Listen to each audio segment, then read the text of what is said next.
അങ്ങനെ ഇസ്രയേലും അമേരിക്കയും തമ്മിലുള്ള യുദ്ധം 30 ദിവസം പിന്നിടുകയാണ്. യുദ്ധത്തിൽ നിന്ന് പിന്മാറാത്ത ഇറാനെയാണ് കാണാൻ സാധിക്കുന്നത്. ഇപ്പോൾ 2 നീക്കങ്ങളാണ് ഇറാൻ നടത്തിയിരിക്കുന്നത്. ഇതിൽ അമേരിക്ക വല്ലാണ്ട് ഭയപ്പെടുകയാണ്.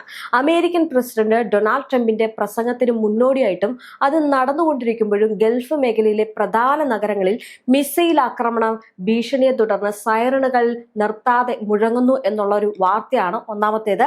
അതിലേക്ക് പോകാം. അതായത് ഇസ്രയേലിന് പുറമെ അബുദാബിയിലെ ഖലീഫ തുറമുഖത്തും സൗദി അറേബ്യയുടെ കിഴക്കൻ മേഖലകളിലും ഇറാൻ മിസൈൽ ആക്രമണം നടത്തിയതായിട്ടുള്ള റിപ്പോർട്ടുകൾ വരികയാണ്.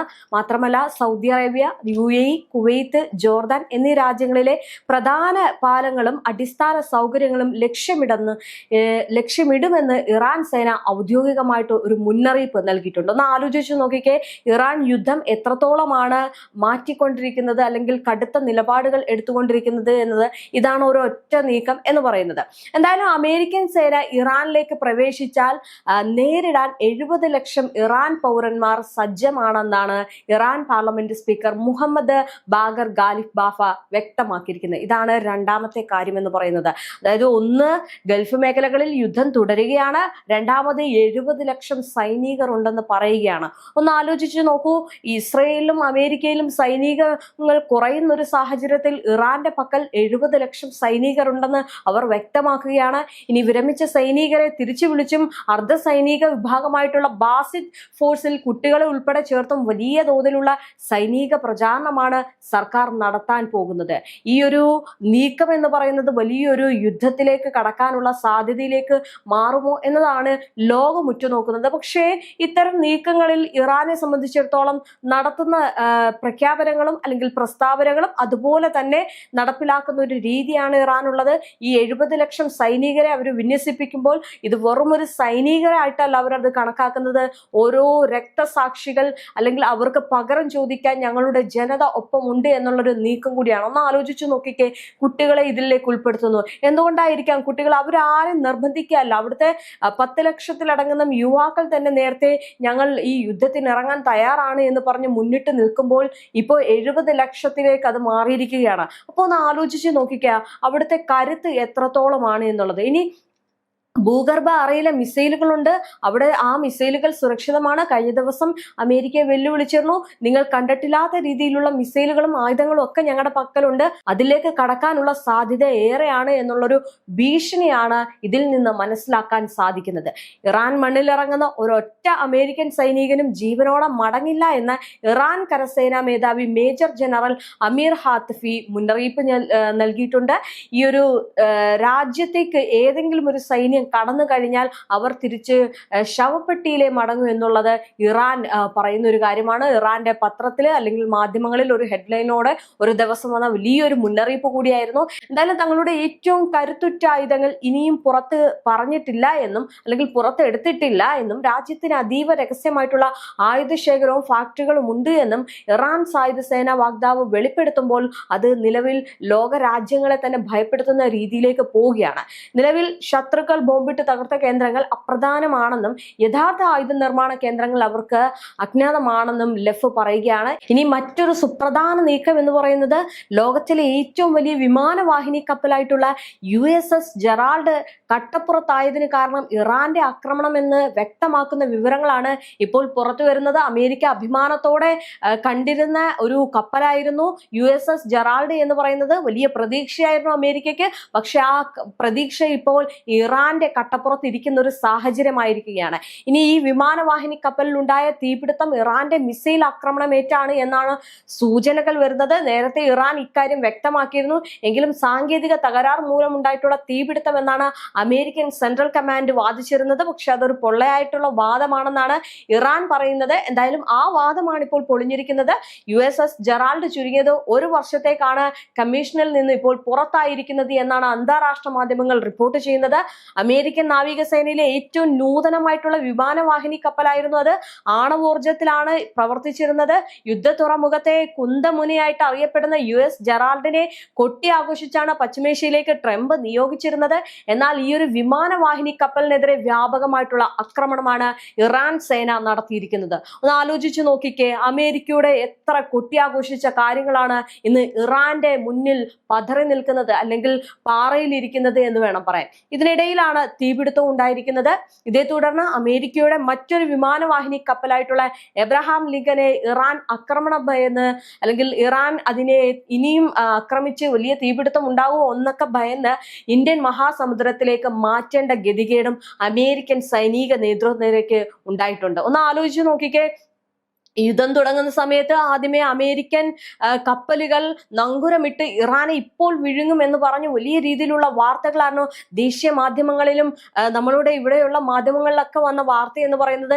ഇപ്പോൾ ഇറാനെ അടിക്കും, കരയാക്രമണവും കടലാക്രമണവും കൊണ്ട് ഇറാനെ തകർത്ത് ഇറാനെ മുട്ടുകുത്തുന്ന രീതിയിലേക്ക് പോകും എന്നൊക്കെ പറഞ്ഞായിരുന്നു വലിയ വെല്ലുവിളികൾ നടത്തിയ വാർത്തകളും, അല്ലെങ്കിൽ ഈ പറയുന്ന ട്രംപിന്റെ പ്രസ്താവനകളും ഒക്കെ വലിയൊരു ഹെഡ്ലൈൻ ഒക്കെ ആയിട്ട് വന്നത്. പക്ഷെ ഇന്ന് നോക്കുകയാണെങ്കിൽ ആ 3 കപ്പലും, ഇപ്പോൾ മൂന്നാമതൊരു കപ്പലും കൂടി വന്നിട്ടുണ്ട്. ഈ 3 കപ്പലിനെ പറ്റിയിട്ടും യാതൊരു തരത്തിലുള്ള വാർത്തകളും വരുന്നില്ല. ഈ കപ്പൽ എവിടെയാണെന്ന് അറിയുന്നില്ല. ഈ കപ്പൽ നശിച്ചോ എന്നുള്ള ഒരു പൂർണ്ണമായിട്ടുള്ള സ്ഥിരീകരണം ഒന്നും വരുന്നില്ല. അപ്പൊ ഒന്ന് ആലോചിച്ച് നോക്കിക്കേ, ഇതൊക്കെ പൊള്ളയായിട്ടുള്ള വാദങ്ങളാണ്. അതായത് നേരത്തെ ഈ ട്രംപ് നടത്തുന്ന വാദങ്ങളിൽ നിന്ന് പിന്നോട്ട് നിൽക്കുന്ന ഒരു സാഹചര്യം. അതുകൊണ്ടാണല്ലോ എബ്രഹാം ലിങ്കൻ എന്ന കപ്പൽ ഇപ്പോൾ ഇന്ത്യൻ മഹാസമുദ്രത്ത് നടക്കുന്നത്. എന്തായാലും വലിയ തോതിൽ കേടുപാടുകൾ സംഭവിച്ച ഈ USS ജെറാൾഡ് അറ്റകുറ്റപ്പണികൾക്കായിട്ട് നിലവിൽ ക്രൊയേഷ്യയിലെ സ്പ്ലിറ്റ് തുറമുഖത്താണ് നങ്കുരമിട്ടിരിക്കുന്നത്. പഴയ രൂപത്തിലേക്ക് ഈ കപ്പലിനെ കൊണ്ടുവരാൻ ചുരുങ്ങിയത് 12 മുതൽ 14 മാസം വരെ എടുത്തേക്കാം എന്നാണ് ഈ വിദഗ്ധരെ ഉദ്ധരിച്ച് മാധ്യമങ്ങളിൽ അല്ലെങ്കിൽ അവിടുത്തെ മാധ്യമങ്ങൾ റിപ്പോർട്ട് ചെയ്യുന്നത്. ഒന്ന് ആലോചിച്ച് നോക്കിക്കേ, 3 ആഴ്ച കൊണ്ട് യുദ്ധം നിർത്തണമെന്ന് പറഞ്ഞ് ഈ ട്രംപ് തുടങ്ങി വെച്ച ഈ ഒരു യുദ്ധമായിരുന്നു. അവിടെ കൊട്ടി ആഘോഷിച്ച് ഈ പറയുന്ന Abraham Lincoln USS Gerald Ford എന്ന് പറയുന്ന കപ്പലൊക്കെ അയക്കുന്നു. ഇപ്പൊ ആ കപ്പലിന് 12 മാസത്തെ സമയം വേണം. ഒന്ന് ആലോചിച്ച് നോക്കിക്കേ, എത്ര നഷ്ടമാണ് അമേരിക്കയ്ക്ക് ഉണ്ടായിരിക്കുന്നത് എന്ന്. എന്തായാലും ഇതുവരെ നിർമ്മിച്ചതിൽ ഏറ്റവും ചെലവേറിയ അമേരിക്കൻ യുദ്ധക്കപ്പലാണ് USS ജെറാൾഡ് എന്ന് പറയുന്നത്. ഇതിന് പ്രഹരമേൽപ്പിക്കാൻ ഇറാന് കഴിഞ്ഞത് ഇറാന്റെ വലിയൊരു വിജയമാണ്. എന്തായാലും ഇതിനൊരു $13.2 ബില്യൺ ചെലവായതായിട്ടാണ് കണക്കാക്കപ്പെടുന്നത്. ഇനി കപ്പലിന്റെ ഏറ്റവും പുതിയ നീണ്ട വിന്യാസം എന്ന് പറയുന്നത് കഴിഞ്ഞ ജൂൺ 24 ആരംഭിച്ചത്. പ്രസിഡന്റ് നിക്കോളാസ് മഡൂറയെ തട്ടിക്കൊണ്ടുപോകാൻ വെനസ്വേലയിലേക്ക് അമേരിക്ക നിയോഗിച്ചിരുന്നതും ഈ ഒരു യുദ്ധക്കപ്പലിനെ ആയിരുന്നു. അവിടെ നിന്നാണ് ഇറാൻ യുദ്ധത്തിലേക്ക് നിയോഗിക്കപ്പെട്ടിരുന്നത്. പക്ഷെ വെനസ്വേലയിലെ അവസ്ഥയായിരുന്നില്ല ഇറാനിലേത് നല്ല കരുത്തുറ്റ നേതാക്കന്മാരുണ്ടായിരുന്നു. പക്ഷെ അവിടെ ഒരുപക്ഷെ ചെറിയ രീതിയിലുള്ള നാശനഷ്ടങ്ങൾ സംഭവിച്ചുവെങ്കിലും അവിടുത്തെ നേതാക്കന്മാരെ വധിച്ചുവെങ്കിലും ആ യുദ്ധത്തിൽ അവർ പരാജയപ്പെട്ട രീതിയിലാണ് ഇന്ന് അമേരിക്കയെ കാണാൻ കഴിയുന്നത്. എന്തായാലും മാർച്ച് പകുതിയോടെ യുദ്ധവുമായിട്ട് ബന്ധപ്പെട്ടതല്ലാതെ ഒരു തീപിടുത്തം ഉണ്ടായതിനെ തുടർന്ന് USS Gerald super carrier middle ഈസ്റ്റിൽ നിന്ന് തിടുക്കത്തിൽ പിൻവലിച്ചു എന്നാണ് അമേരിക്കൻ മാധ്യമങ്ങൾ റിപ്പോർട്ട് ചെയ്തിരുന്നത്. എന്തായാലും സെൻട്രൽ കമാൻഡും ഇതുതന്നെയാണ് കാരണമായിട്ട് പറഞ്ഞിരിക്കുന്നത്. എന്നാൽ ഇതിന്റെ വിശദാംശങ്ങൾ ഇതുവരെ അമേരിക്കൻ സൈനിക നേതൃത്വമോ മാധ്യമങ്ങളോ പുറത്തുവിട്ടിട്ടില്ല. അതവർക്ക് നാണക്കേടാണ്.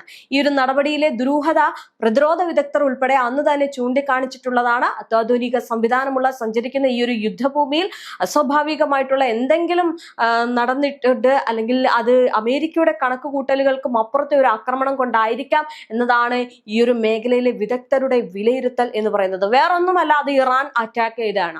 എന്തായാലും കപ്പലിനേറ്റ പരിക്കിന്റെ ആഴം ഇപ്പോൾ വ്യക്തമാക്കുമ്പോൾ ഈ വാദത്തിനാണ് സ്ഥിരീകരണമാകുന്നത്. അതായത് അമേരിക്കയുടെ അഭിമാനമായിട്ടുള്ള USS ജെറാൾഡ് എന്ന വിമാനവാഹിനി കപ്പലിലും ഇറാന്റെ മിസൈൽ കൊണ്ടിരിക്കുന്നു എന്ന് തന്നെ പറയേണ്ടി വരുമെന്നല്ല, അങ്ങനെയാണ് സംഭവം. അറ്റകുറ്റപ്പണികൾക്കായിട്ട് ക്രൊയേഷ്യയിലേക്ക് പോകുന്നതിന് മുമ്പ് നാശനഷ്ടങ്ങൾ വിലയിരുത്തുന്നതിനായിട്ട് കപ്പൽ ക്രീറ്റിൽ കുറച്ചുനേരം നങ്കുരമിട്ടിരുന്നു. അവിടെ നിന്നാണ് വിവരങ്ങൾ ചോർന്നിരിക്കുന്നത്. 260 ദിവസങ്ങൾ പിന്നിട്ട USS ജെറാൾഡിന്റെ വിന്യാസം വിയറ്റ്നാം യുദ്ധത്തിന് ശേഷമുള്ള ഏറ്റവും ദൈർഘ്യമേറിയ കരിയർ പെട്രോളിങ്ങുകളിൽ ഒന്നായിട്ടാണ് കണക്കാക്കപ്പെടുന്നത്. എന്തായാലും കപ്പൽ സൂയസ് കനാൽ കടന്ന് ചെങ്കടലിൽ പ്രവേശിച്ചതിന് തൊട്ടു പിന്നാലെയാണ് മാർച്ച് 12 പ്രവർത്തനം പൂർണ്ണമായിട്ടും അവസാനിപ്പിച്ചിരുന്നത്. അമേരിക്കൻ സെൻട്രൽ കമാൻഡിന്റെ ഔദ്യോഗിക പ്രസ്താവനകൾ പ്രകാരം അപ്പോഴാണ് കപ്പലിന്റെ പ്രധാന പ്രധാന സ്ഥലങ്ങളിൽ തീപിടുത്തമുണ്ടായത്. തീപിടുത്തത്തിന്റെ കാരണം യുദ്ധവുമായി ബന്ധപ്പെട്ടതല്ല എന്നും അത് നിയന്ത്രണ വിധേയമാണ് എന്നുമാണ് അന്ന് സൈനിക നേതൃത്വം വ്യക്തമാക്കിയിരുന്നത്. വിമാനവാഹിനി കപ്പൽ പൂർണ്ണമായിട്ടും പ്രവർത്തനക്ഷമമായി തുടർന്നുവെന്നും അന്ന് പറഞ്ഞ അതേ സെൻട്രൽ കമാൻഡ് തന്നെയാണ് ഒരു മുന്നറിയിപ്പുമില്ലാതെ കപ്പലിന്റെ പ്രവർത്തനം അവസാനിപ്പിച്ചിരിക്കുന്നത്. എന്തായാലും ഇറാനുമായിട്ട് യുദ്ധത്തിൽ ഏർപ്പെടാൻ ഭയമുള്ള സൈനികരായിരുന്നു കപ്പലിൽ ഉണ്ടായിരുന്നത് എന്ന വിവരങ്ങളും ചില മാധ്യമങ്ങൾ പുറത്തുവിടുന്നുണ്ട്. കാരണം ഇറാന് മുന്നിൽ പിടിച്ചു നിൽക്കാൻ കഴിയില്ല എന്നത് ഇതിനോടകം തന്നെ മനസ്സിലായിട്ടുണ്ട്. അങ്ങനെയാണ് ഈ പാശ്ചാത്യ മാധ്യമങ്ങൾ റിപ്പോർട്ട് ചെയ്യുന്നത്. ഏകദേശം 30 മണിക്കൂർ നേരത്തേക്ക് നിന്ന് കത്തിയ യുദ്ധക്കപ്പലിലെ തീ അണഞ്ഞതിന് ശേഷം പോലും അമേരിക്കൻ സൈനികരിൽ ഭയം വ്യക്തമായിരുന്നു എന്നതാണ്. സാങ്കേതിക കാരണങ്ങളാൽ മാത്രമുണ്ടായ തീപിടുത്തമായിരുന്നുവെങ്കിൽ USS ജെറാൾഡിലെ അത്യാധുനിക അഗ്നിശമന സംവിധാനങ്ങൾക്ക് ഈ തീ വളരെ പെട്ടെന്ന് അണയ്ക്കാൻ കഴിയുമായിരുന്നു. എന്നാൽ അങ്ങനെയല്ല സംഭവിച്ചിരിക്കുന്നത്. ഇതുതന്നെയാണ് ഇറാൻ ആക്രമണത്തിലേക്ക് വിരൽ ചൂണ്ടാൻ കാരണമാകുന്നത്. വിമാനവാഹിനി കപ്പലുകളിൽ മുൻപ് ജോലി ചെയ്ത് പരിചയമുള്ള ഉന്നതരെ അടക്കം പ്രേരിപ്പിച്ചിരിക്കുന്നത്. തീപിടുത്തത്തിൽ ഏകദേശം 4500 നാവികർ, സാങ്കേതിക ഉദ്യോഗസ്ഥർ, പൈലറ്റുമാർ എന്നിവരിൽ 600-ലധികം പേർക്ക് അവരുടെ കിടപ്പാടങ്ങൾ ഉൾപ്പെടെയാണ് നഷ്ടപ്പെട്ടിരിക്കുന്നത്. ഒടുവിൽ മേശകളിലും തറയിലും ഉറങ്ങാൻ നിർബന്ധിതരായി എന്നും അജ്ഞാത ജീവനക്കാരെ ഉദ്ധരിച്ച് ന്യൂയോർക്ക് ടൈംസ് തന്നെ റിപ്പോർട്ട് ചെയ്യുന്നുണ്ട്. എന്തായാലും വലിയ പ്രശ്നം നടക്കുമ്പോൾ USS ജെറാൾഡിന്റെ ഫ്ലൈറ്റ് ഡെക്കിൽ സാധാരണമായിട്ട് വിമാനങ്ങൾ നിറഞ്ഞിരിക്കുന്നതായിട്ട് കാണപ്പെട്ടു. ആന്തരിക ഫംഗറുകളിലും വിമാനം ഉയർന്ന സംവിധാനങ്ങളിലുമുള്ള പ്രശ്നങ്ങളെ സൂചിപ്പിക്കുന്നതാണ് എന്നാണ് വിദഗ്ധർ പറയുന്നത്. പുറത്തു വരുന്ന റിപ്പോർട്ടുകളിൽ നിന്നും മനസ്സിലാക്കാൻ പറ്റുന്നത് ചുരുങ്ങിയത് 1 വർഷത്തേക്ക് ലോകത്തിലെ ഈ ഒരു ഏറ്റവും വലിയ വിമാനവാഹിനി കപ്പൽ പുറം ലോകം കാണില്ല എന്നതാണ്. അമേരിക്കൻ സൈനിക നേതൃത്വത്തെ സംബന്ധിച്ച് ഇതൊരു വലിയ വെല്ലുവിളി തന്നെയാണ്. ഇതോടൊപ്പം തന്നെ USS എബ്രഹാം ലിങ്കനും ഇറാന്റെ ആക്രമണത്തിൽ ചില കേടുപാടുകൾ സംഭവിച്ചതായിട്ടുള്ള റിപ്പോർട്ടുകൾ പുറത്തു വന്നിട്ടുണ്ട്. ഈ യുദ്ധക്കപ്പൽ എന്തായാലും ഇന്ത്യൻ മഹാസമുദ്രത്തിലേക്കാണ് ഇപ്പോൾ മാറ്റിയിട്ടിരിക്കുന്നത്. പഴയകാല യുദ്ധസന്നാഹവുമായിട്ട് ചെന്നാൽ പുതിയ കാലത്തെ അതൊന്നും വില പോകില്ല എന്ന സന്ദേശമാണ് നൽകുന്നത്. കൃത്യമായിട്ടുള്ള പ്രത്യാക്രമണത്തിലൂടെ അമേരിക്കയ്ക്ക് ഇപ്പോൾ ഇറാൻ നൽകി വരുന്ന വലിയൊരു പ്രശ്നമാണ്, അല്ലെങ്കിൽ പ്രഹരമാണ് ഈ പറയുന്ന ട്രംപിനെ ഭയപ്പെടുത്തുന്നത്. എന്തായാലും നീക്കങ്ങൾ വളരെ വലുതാണ്. ആ നീക്കങ്ങളിലൂടെ ഇറാൻ പോകുമ്പോൾ അമേരിക്ക വലിയ പ്രഹരം, അല്ലെങ്കിൽ അമേരിക്കയ്ക്ക് വലിയ നഷ്ടങ്ങളൊക്കെ ഉണ്ടായിക്കൊണ്ടിരിക്കുകയാണ്.